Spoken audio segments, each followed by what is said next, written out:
Assalamualaikum warahmatullahi wabarakatuh. Welcome back to my channel Pak Guru Deso Jurnal. Baik teman-teman semuanya pejuang CPNS tahun 2024. Alhamdulillah tahun ini telah dibuka untuk pendaftaran CPNS 2024. Baik, Pak Guru Deso Jurnal di video kali ini akan memberikan contoh soal-soal tentang pengendali dampak lingkungan ahli pertama dan pengawas lingkungan hidup ahli pertama. Video ini dibuat soal-soal ini dibuat berdasarkan pengalaman Pak Guru Deso Jurnal mengikuti seleksi tahun kemarin. Teman-teman semuanya bisa mendapatkan soal-soal latihan ini dengan cara klik tautan WA yang ada di kolom keterangan video ini, dan teman-teman nanti bisa mendapatkan free-nya, yaitu free-nya adalah rangkuman dari beberapa regulasi terkait pengendali dampak lingkungan dan pengawasan lingkungan hidup serta regulasi perundangannya, supaya teman-teman nggak capek-capek isinya undang-undang ini membahas apa sih, undang-undang ini membahas apa sih, sudah Pak Guru Deso sudah rangkumkan buat teman-teman semuanya. Baik teman-teman, di SKB ini biasanya ada soalnya ada 100 soal dan memang semuanya adalah tentang pengetahuan. Jadi kalau misal kita tidak bisa mengerjakan, kita tidak tahu jawabannya, ya udah kita tinggal ngarang aja. Nah, makanya kenapa SKB itu biasanya 20 menitan aja itu udah selesai. Karena apa? Ya udah, kalau kita bisa kita jawab, kalau enggak ya enggak. Ya udah, kita pasrah gitu. Tapi teman-teman semuanya, saya ingatkan jangan selalu berekspektasi kalau SKD-nya tinggi, nanti SKB-nya pasti nilainya tinggi. Enggak seperti itu teman-teman. SKB itu justru lebih penting karena SKB itu bobotnya adalah 60%. Jadi teman-teman harus benar-benar mempersiapkannya jauh-jauh hari. Banyak kok kasus di luar sana yang SKD-nya, kan SKD itu yang wajib ikut SKB kan 3 kali formasi. Banyak kok yang peringkatnya terakhir-terakhir tetapi alhamdulillah lolos karena SKB-nya dipersiapkan dari jauh-jauh hari teman-teman. Jadi teman-teman di sini saya ingatkan juga jangan hanya mengejar SKD-nya saja. Misalkan nih SKD-nya nilai tinggi, paling tinggi, tapi SKB-nya nggak tahu apa-apa. Ibaratnya apa sih yang materi SKB itu, apa sih materi SKB itu, bahas apa sih nggak tahu, ya alhasil kalah dong sama mereka yang udah dipersiapkan jauh-jauh hari. Jadi teman-teman langsung aja klik tautan WA yang ada di kolom keterangan ini buat teman-teman belajar dari sekarang, jangan nunggu pengumuman dulu gitu loh. Nggak ada yang namanya percuma teman-teman. Teman-teman harus wajib dong, harus klik tautan WA ini karena soal-soal yang Pak Guru Deso Jurnal kasih ini benar-benar rekomendasi, dan teman-teman ini benar-benar pengalaman dari Pak Guru Deso Jurnal juga dari tahun kemarin gitu. Baik, soal nomor 1, hal apa yang dapat membuat ikan mati di dalam air? A. Kadar merkuri. B. Kurangnya gas O2. C. Kelebihan kadar CO2. D. Kurangnya kadar disolvent oksigen DO. E. Kelebihan kadar disolvent oksigen DO juga. Jawabannya yang mana teman-teman? Jawabannya D. Hal yang dapat membuat ikan mati adalah kurang kadar disolvent oksigen DO atau adanya zat racun dalam air. Kualitas air, perubahan suhu yang ekstrem dapat membuat daya tahan tubuh ikan menurun dan ikan mati. Teman-teman, jangan lupa klik tautan WA yang di kolom keterangan. Harus dipersiapkan loh, jangan nunggu SKD-nya nanti lolos ke SKP baru belajar, jangan seperti itu konsepnya. Ini lebih penting 60% teman-teman.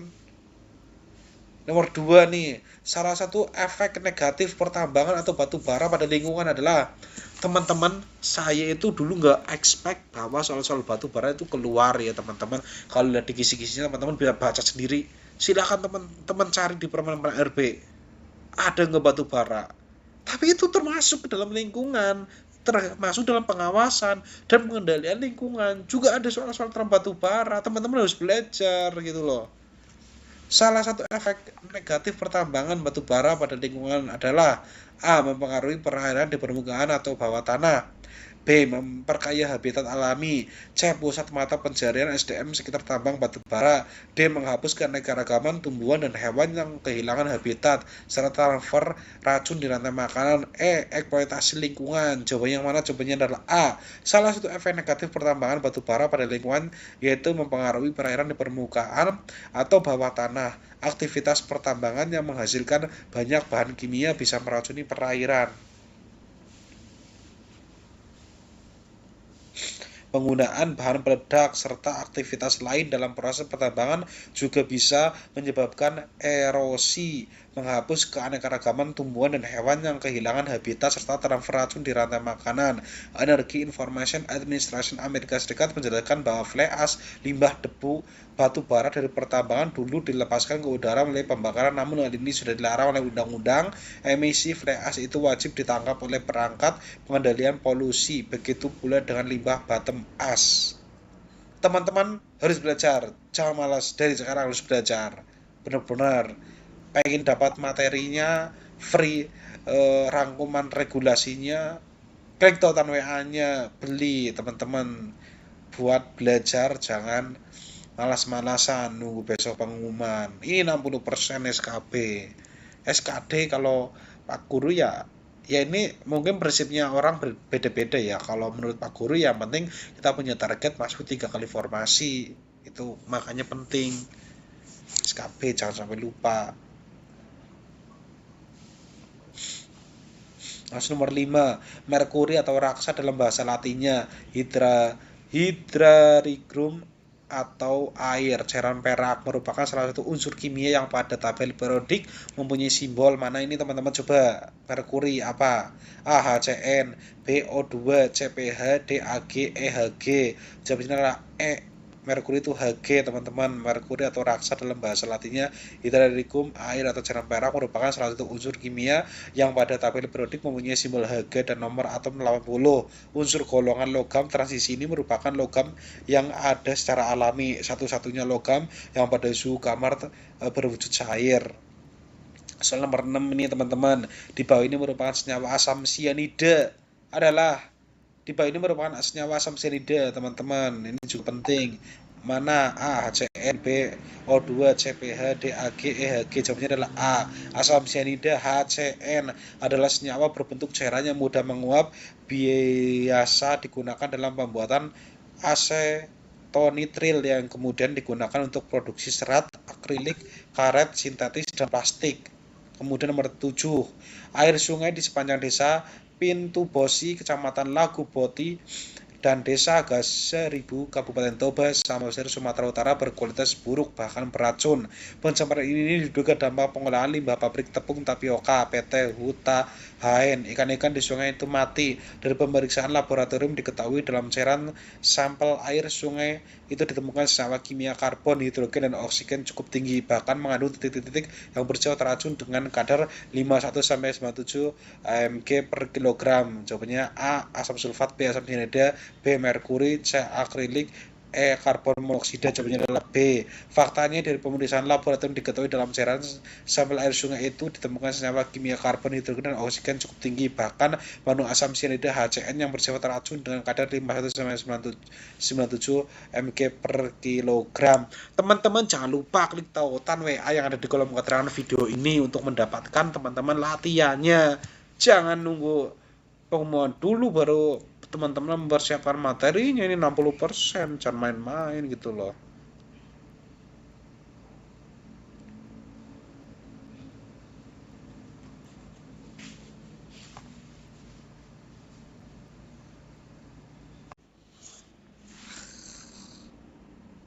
Assalamualaikum warahmatullahi wabarakatuh. Welcome back to my channel Pak Guru Neso Jurnal. Baik teman-teman semuanya, pejuang CPNS tahun 2024, alhamdulillah tahun ini telah dibuka untuk pendaftaran CPNS 2024. Baik, Pak Guru Neso Jurnal di video kali ini akan memberikan contoh soal-soal tentang pengendali dampak lingkungan ahli pertama dan pengawas lingkungan hidup ahli pertama. Video ini dibuat, soal-soal ini dibuat berdasarkan pengalaman Pak Guru Neso Jurnal mengikuti seleksi tahun kemarin. Teman-teman semuanya bisa mendapatkan soal-soal latihan ini dengan cara klik tautan WA yang ada di kolom keterangan video ini, dan teman-teman nanti bisa mendapatkan free-nya, yaitu free-nya adalah rangkuman dari beberapa regulasi terkait pengendali dampak lingkungan dan pengawasan lingkungan hidup serta regulasi perundangannya, supaya teman-teman nggak capek-capek isinya undang-undang ini membahas apa sih, undang-undang ini membahas apa sih, sudah Pak Guru Neso sudah rangkumkan buat teman-teman semuanya. Baik teman-teman, di SKB ini biasanya ada soalnya ada 100 soal dan memang semuanya adalah tentang pengetahuan. Jadi kalau misal kita tidak bisa mengerjakan, kita tidak tahu jawabannya, ya udah kita tinggal ngarang aja. Nah, makanya kenapa SKB itu biasanya 20 menitan aja itu udah selesai. Kenapa? Ya udah, kalau kita bisa kita jawab, kalau enggak ya enggak. Ya udah, kita pasrah gitu. Tapi teman-teman semuanya, saya ingatkan, jangan selalu berekspektasi kalau SKD-nya tinggi nanti SKB-nya pasti nilainya tinggi. Enggak seperti itu teman-teman. SKB itu justru lebih penting karena SKB itu bobotnya adalah 60%. Jadi teman-teman harus benar-benar mempersiapkannya jauh-jauh hari. Banyak kok kasus di luar sana yang SKD-nya kan, SKD itu yang wajib ikut SKB kan 3 kali formasi. Banyak kok yang peringkatnya terakhir-terakhir tetapi alhamdulillah lolos karena SKB-nya dipersiapkan dari jauh-jauh hari teman-teman. Jadi teman-teman di sini saya ingatkan juga jangan hanya mengejar SKD-nya saja. Misalkan nih SKD-nya nilai tinggi paling tinggi tapi SKB-nya nggak tahu apa-apa. Ibaratnya apa sih yang materi SKB itu, apa sih materi SKB itu, bahas apa sih nggak tahu, ya alhasil kalah dong sama mereka yang udah dipersiapkan jauh-jauh hari. Jadi teman-teman langsung aja ke tautan WA yang ada di kolom keterangan ini buat teman-teman belajar dari sekarang, jangan nunggu pengumuman dulu gitu loh. Nggak ada yang namanya percuma teman-teman. Teman-teman harus wajib dong, harus klik tautan WA. Ini karena soal-soal yang Pak Guru Desa Jurnal kasih ini benar-benar rekomendasi, dan teman-teman ini benar-benar pengalaman dari Pak Guru Desa Jurnal juga dari tahun kemarin gitu. Baik, soal nomor 1, hal apa yang dapat membuat ikan mati di dalam air? A. Kadar merkuri. B. Kurangnya gas O2. C. Kelebihan kadar CO2. D. Kurangnya kadar disulfat oksigen. DO. E. Kelebihan kadar disulfat oksigen. DO juga. Jawabannya yang mana teman-teman? Jawabannya adalah D. Hal yang dapat membuat ikan mati adalah kurang kadar disulfat oksigen DO atau adanya zat racun dalam air. Kualitas air, perubahan suhu yang ekstrem dapat membuat daya tahan tubuh ikan menurun dan ikan mati. Teman-teman, jangan lupa klik tautan WA yang di kolom keterangan. Harus dipersiapkan loh, jangan nunggu SKD-nya nanti lolos ke SKB baru belajar. Jangan seperti itu konsepnya. Ini lebih penting 60% teman-teman. Nomor 2 nih, salah satu efek negatif pertambangan atau batu bara pada lingkungan adalah, teman-teman, saya itu dulu nggak expect bahwa soal-soal batu bara itu keluar ya teman-teman. Kalau lihat di kisi-kisinya teman-teman bisa baca sendiri. Silakan teman-teman cari di permen-permen RB. Ada nggak batu bara? Tapi itu termasuk ke dalam lingkungan, termasuk dalam pengawasan dan pengendalian lingkungan. Juga ada soal-soal tentang batu bara, teman-teman harus belajar gitu loh. Salah satu efek negatif pertambangan batu bara pada lingkungan adalah A. Mempengaruhi perairan di permukaan atau bawah tanah. B. Memperkaya habitat alami. C. Pusat mata pencarian SDM sekitar tambang batu bara. D. Menghapus keanekaragaman tumbuhan dan hewan yang kehilangan habitat serta transfer racun di rantai makanan. E. Eksploitasi lingkungan. Jawabannya yang mana? Jawabannya adalah A. Salah satu efek negatif pertambangan batu bara pada lingkungan yaitu mempengaruhi perairan di permukaan atau bawah tanah. Aktivitas pertambangan yang menghasilkan banyak bahan kimia bisa meracuni perairan. Penggunaan bahan peledak serta aktivitas lain dalam proses pertambangan juga bisa menyebabkan erosi, menghapus keanekaragaman tumbuhan dan hewan yang kehilangan habitat serta transfer racun di rantai makanan. Energy Information Administration Amerika Serikat menjelaskan bahwa flare ash, limbah debu batu bara dari pertambangan dulu dilepaskan ke udara melalui pembakaran, namun hal ini sudah dilarang oleh undang-undang. Emisi flare ash itu wajib ditangkap oleh perangkat pengendalian polusi, begitu pula dengan limbah bottom ash. Teman-teman harus belajar, jangan malas, dari sekarang harus belajar benar-benar. Pengen dapat materinya free, rangkuman regulasinya, klik tautan WA-nya, beli teman-teman. Buat belajar jangan malas-malasan nunggu besok pengumuman. Ini 60% SKB. SKD kalau Pak Guru ya ini mungkin prinsipnya orang berbeda-beda ya. Kalau menurut Pak Guru ya penting kita punya target masuk 3 kali formasi. Itu makanya penting. SKB jangan sampai lupa. Nomor 5, merkuri atau raksa dalam bahasa latinnya Hydrargyrum atau air. Cairan perak merupakan salah satu unsur kimia yang pada tabel periodik mempunyai simbol mana ini teman-teman? Coba. Merkuri apa? A. HCN, B. O2, CPH, D. Ag, E. Hg. Jawabnya adalah E. merkuri itu Hg teman-teman. Merkuri atau raksa dalam bahasa latinnya Hydrargyrum, air atau cairan perak, merupakan salah satu unsur kimia yang pada tabel periodik mempunyai simbol Hg dan nomor atom 80. Unsur golongan logam transisi ini merupakan logam yang ada secara alami, satu-satunya logam yang pada suhu kamar berwujud cair.